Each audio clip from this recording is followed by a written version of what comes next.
What's going on all you gamers? Today we're back with some more Marvel Midnight Suns and we're going to be looking at the big green guy himself, the Incredible Hulk. I'm going to be trying to put the best build together we can in order to get a lot of damage and survivability.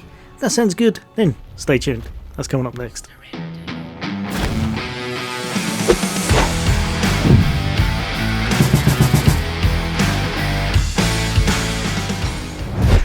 Welcome back everybody. Today we're back with some more Midnight Suns and we're going to be taking a look at the Incredible Hulk. This fella right here, the Incredible Hulk, does an absolutely devastating amount of damage, but I also had a very tough time making him work. He's nowhere near as easy to set up tank wise as someone such as Captain America, but with this build I put together, he's now got the highest health you can get in the game, as well as being able to do massive amount of damage and the highest counter attack damage going as well. Now as always, if this helps you out, a like would be appreciated, and if you'd like to become a member of the channel for all the latest gaming content, then why not hit that subscribe and bell icon. But for now I'm going to jump into a little bit of gameplay, showing you what he's all about and his exact playstyle. So the Hulk is actually quite a hybrid character, mixing a lot of damage but also survivability. But without the right cards you can often find him falling over because he's just not tanky enough. His challenging raw card is going to be your main taunt. You're going to want to use this pretty much whenever it's in your deck, especially if you've got lots of people already aggroed and they're already taunted on you. Anytime you use this, anyone who's already focused on you, they're all going to generate you some rage.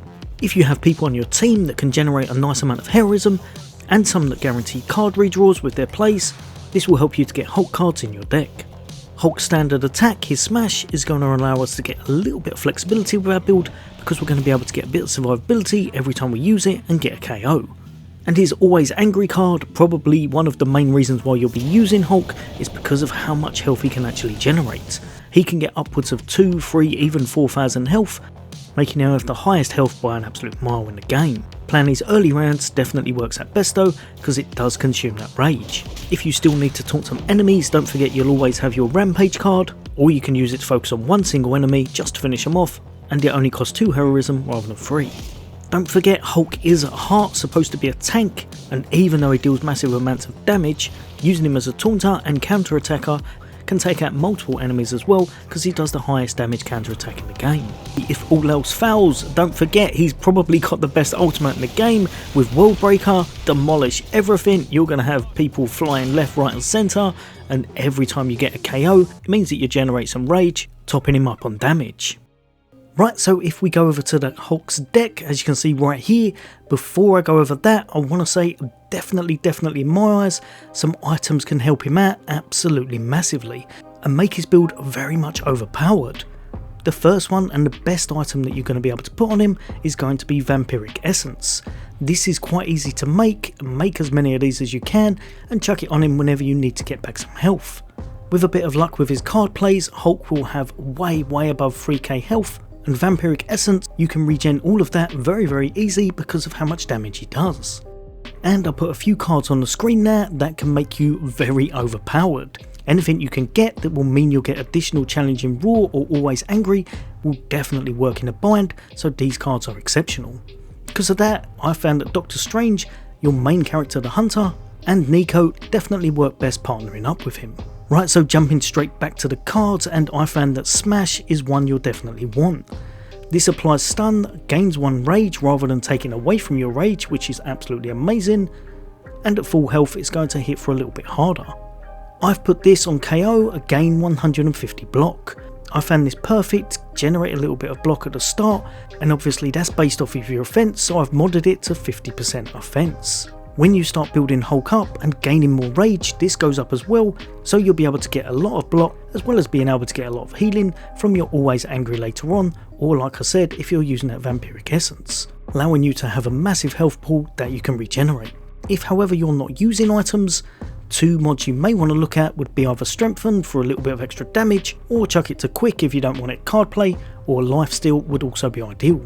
Next up, and 100% needed at later difficulty levels, is going to be your Always Angry. This is kind of a catch-22 card. It is amazing, but at the same time you have to figure out how to get all of your rage back because this does actually take it all away. Consume rage to recover 282 health per rage.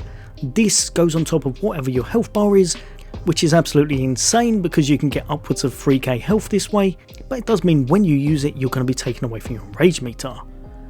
I try to fill up my rage as much as possible and use this at least once, because every time you do use one of these you're also going to get an additional rage bar. You start off with 5 as standard, every time you use one of these you're going to get an extra one, and each rage bar adds on about 29% extra damage, so being able to put a few extra on can be ideal. Both of these cards suffer from exhaust, so like I said, if you want to generate them through some of those other cards you can, but the main thing is you're going to want to put both of these to free. 2 of these works perfect in this deck. Next up, and we've got Challenging Roar. This is going to be your main taunt. Gain 1 rage for each enemy targeting Hulk, and gain 1 counter. Set both of these to free, you'll thank me for it later, it makes things so much easier. What you're going to want to do is taunt an enemy, you're going to get a rage for him. Hopefully there's going to be a few others that you've aggroed or are already focusing on you, because then you'll get a rage for those as well. And remember, with each rage you put on, you're going to get higher damage because you've got more rage bar, meaning your counter attack is going to be much more effective. Next up, and I completely ran out of money for this one because it costs so much to do these characters, but we've got Rampage. I at the moment have this with a little bit of extra damage, but ultimately when I was playing with it on a different save file, I found it much better to put it with weakness. It might sound like a bit of a weird choice, but especially at late game, the enemies hit you so hard. Being able to put weakness on them means that you don't have to worry at all, and rather than them hitting you for 400 or 500 a turn, instead it's only going to be around about 200, making your life just much easier. You can either use this to take people out, you can use it to generate heroism if you're going after just one person by chaining all 3 hits on the same person, or like I said, you can use it on some of the bigger enemies, taunt all of them, put weakness on them, and then hopefully have your Challenging Roar ready in order to gain the full effect. Jumping down from here, and we've got Seismic Slam.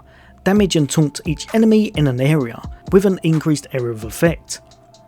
This card is borderline ridiculous. Once you start boosting your damage, this card is like a semi-nuke, everything in that area of effect. It says taunt, but you don't really have to worry about that unless you're using it without any kind of rage on Hulk, because as soon as you start building up his rage meter, this just annihilates everything. For that reason, I found this worked best, leaving it till I had a bit of rage stored up, and then I've modified it to draw a card for each KO. Now, once you slam down on them, you can easily pick up 3, 4, 5 plus cards depending on how many people in that area, perfect for generating more of his own and of course your teammates around you. Last but definitely not least, and we have Worldbreaker. This one again is just one of the best clearing cards in the game. This, with a bit of rage, will annihilate everything on the map. But don't forget, you don't have to wait until it's at its highest peak. This one damages and forceful knockbacks every enemy, but the main thing, +1 rage for each KO. The main thing I'd say about this, because it's got that, even if you haven't got this to massive amounts of damage, if you think you can get a few KOs with it, use this if you're on low to medium rage, because this is then going to completely replenish those bars, allowing Hulk to be much more powerful for the rest of the battle. Or again, if you want to use Always Angry straight afterwards, then you're going to put his health pool absolutely through the roof. Ultimately, Hulk was a very difficult one to actually make work. I've done about 3 builds on him. This is the only one that I really enjoyed, as it made him both tanky, he's able to aggro, he's able to dish out massive amounts of damage, and he's a lot of fun to play. In fact, I'll chuck a little clip down the bottom there. When I was mucking around with a Nico on my team, I think I managed to get him to around about 15 rage, give or take. I have no idea how much damage he was doing, but it was a lot of fun to see, so he's definitely got a bit of flexibility with his build. Main thing, like I said, pair him with someone that's good with your cards. If you can get some redraws, that works perfect. But the main thing out of everything that I probably should have mentioned, I'll chuck it in some text, you want to pair him with someone that's going to be generating heroism.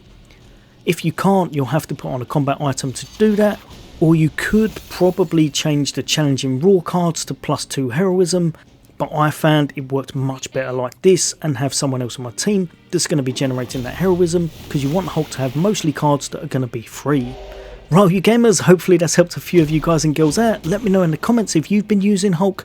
But as always, for all things gaming, for all things Xbox, take care. I'll see you on the next day.